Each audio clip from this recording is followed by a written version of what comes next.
धर्म, संस्कृति और सेवा का एक ऐसा त्रिवेणी संगम शिवपुरी की धरा पर होने जा रहा है, जिसकी गूंज 7 समंदर पार तक सुनाई देगी। आगामी 19 मार्च से हवाई पट्टी के पीछे नर्सरी ग्राउंड पर श्री खेड़ापति सरकार के सानिध्य में गुड़ी पड़वा महा महोत्सव का आयोजन होने जा रहा है। इस विशाल आयोजन के लिए बीते दिन भूमि पूजन और यज्ञ संपन्न हुआ, जिसने पूरे शहर को भक्तिमय कर दिया। विश्व फलक पर चमकेगी शिवपुरी की भक्ति। इस महा महोत्सव की भव्यता का अंदाजा इसी बात से लगाया जा सकता है कि विश्व विख्यात कथावाचक श्री देवकी नंदन ठाकुर जी महाराज श्रीमद् भागवत कथा का वाचन करेंगे।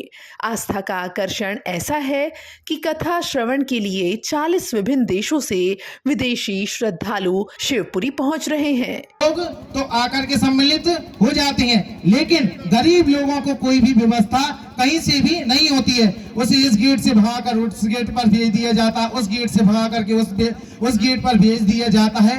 इस प्रकार को इसे ध्यान में रखते हुए आम से आम लोग भी बड़े से बड़े लोगों के साथ में एक साथ में बैठ करके यज्ञ कर सकें, सम्मिलित हो सकें, अच्छी से अच्छी व्यवस्थाओं का लाभ ले सकें। इसके लिए एक दिवसीय यज्ञ की भी व्यवस्था की गई है, जिसमें समस्त आमजन भी सम्मिलित हो सकते हैं। उसके लिए आपको आधार कार्ड, पासपोर्ट साइज फोटो के साथ में एक छोटी सी शुल्क सेवा सम्मिलित की गई है। यदि कोई शुल्क सम्मिलित भी नहीं करना चाहता है तो वो एक आग्रह कर सकता है। उसे निःशुल्क सम्मिलित की भी एक प्रक्रिया धीरे धीरे रखने का प्रयास किया जा रहा है।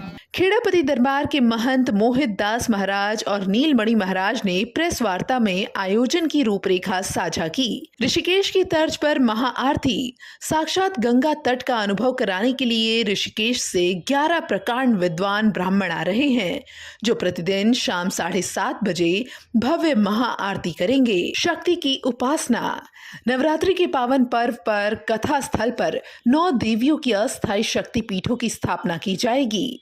मानवता की मिसाल। भक्ति के साथ सामाजिक सरोकार निभाते हुए 16 निर्धन कन्याओं का भव्य विवाह कराया जाएगा, जिन्हें पूर्ण गृहस्थी का समान उपहार स्वरूप दिया जाएगा। अवैध व्यवस्था। 2500 सेवादारों की फौज इतनी विशाल जनसमूह को संभालने के लिए 25 विशेष समितियां और 2500 समर्पित स्वयंसेवक दिन रात तैनात रहेंगे। श्रद्धालुओं के लिए भंडारा, एक दिवसीय विशेषज्ञ यज्ञ और सुरक्षा के कड़े इंतजाम भी किए गए हैं। यज्ञ में शामिल होने के लिए श्रद्धालुओं को आधार कार्ड के साथ अपना पंजीयन कराना होगा।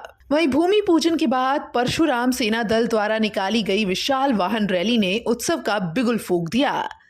झांसी तिराहा से लेकर माधव चौक, राजेश्वरी रोड, कोर्ट रोड से होते हुए कथा स्तर तक पहुंची। इस दौरान जिधर भी नजर गई वहां श्रद्धा का सैलाब और जय श्री राम के नारे गूंजते रहे।